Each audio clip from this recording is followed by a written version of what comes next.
Want to know how to jungle in Season 14?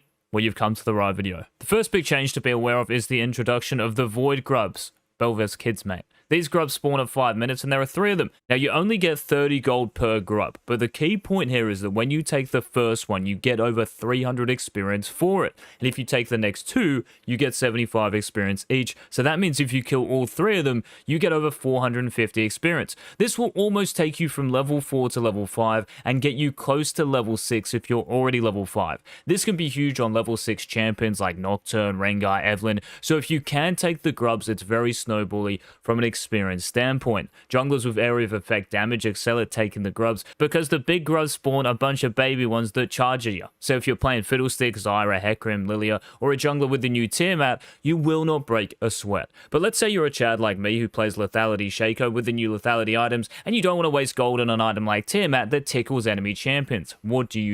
You can't kill all 3 Voidgrubs, so what's the answer? Well, remember how I said the first one gives you over 300 experience? That's most of what the entire camp gives you, so don't feel like you have to get all 3. Getting one is easily enough to snowball your XP. Because of all of this, these grubs are worth more than First Dragon, and because the first Drake spawns at 5 minutes, the same time as the grubs, it's definitely worth pathing into the grubs rather than towards bot side. This doesn't just affect jungle though. Roaming supports and strong priority champions and early game skirmishers will like this too, so supports like Bard, Pyke, Nautilus, and priority laners like Zoe and Orianna, and skirmishers like Yasuo and Katarina, those are the champions you want on your team. You don't really want a Nasus top or a Cassidy in mid. Now, it's essential to say here that jungling hasn't actually changed in terms of what jungling really is. The key to playing at the highest level is understanding how much counterplay you give the enemy jungler if you decide to make a decision. So if you decide to take all 3 Voidgrubs at 5 minutes, but you give up your bot side and dragon, it's probably not ideal. You still need to think about the loss you might have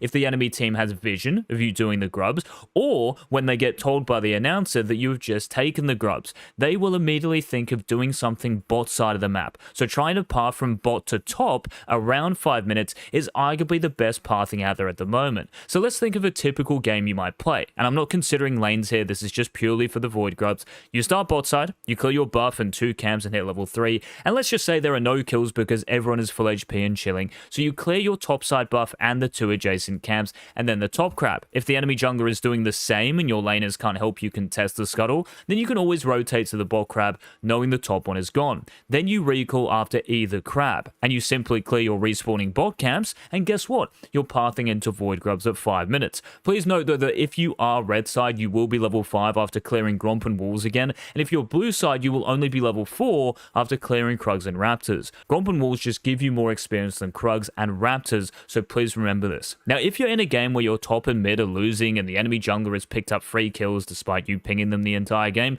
then giving up the Voidgrubs, well, you have to, because you can never win a fight. So what do? Well, you have to try to make something happen in the bot side of the map, whether that's taking the enemy jungler's camps, if they're up, dragon, or maybe making a play on the enemy bot lane. Now, a couple of other details about the grubs. They each respawn only once, and that's 4 minutes after you kill them. So if you kill one of them at 6 minutes, let's say, the replacement grub will spawn at 10 minutes. Pretty straightforward. Also, each of the grubs gives you extra damage on towers. Just think of the buff as this, and the more you kill, the more damage to towers you and your teammates will deal. That's about it for the Voidgrubs, and if you guys are enjoying this little Season 14 jungle guide, please leave a like on the video, and if you would like to 1v9 your games, you can head on over to my website, and I can give you the power to absolutely stomp your elo like you're smurfing. So what else is new? Well, Rift Herald has changed. Because of the Voidgrubs, Rift no longer spawns at 8 minutes. Instead, Rift now spawns at 14 minutes. You can also give the Rift a bit of a ride, which is quite interesting. But yeah, I just want to strictly talk about jungling and how your pathing might be affected.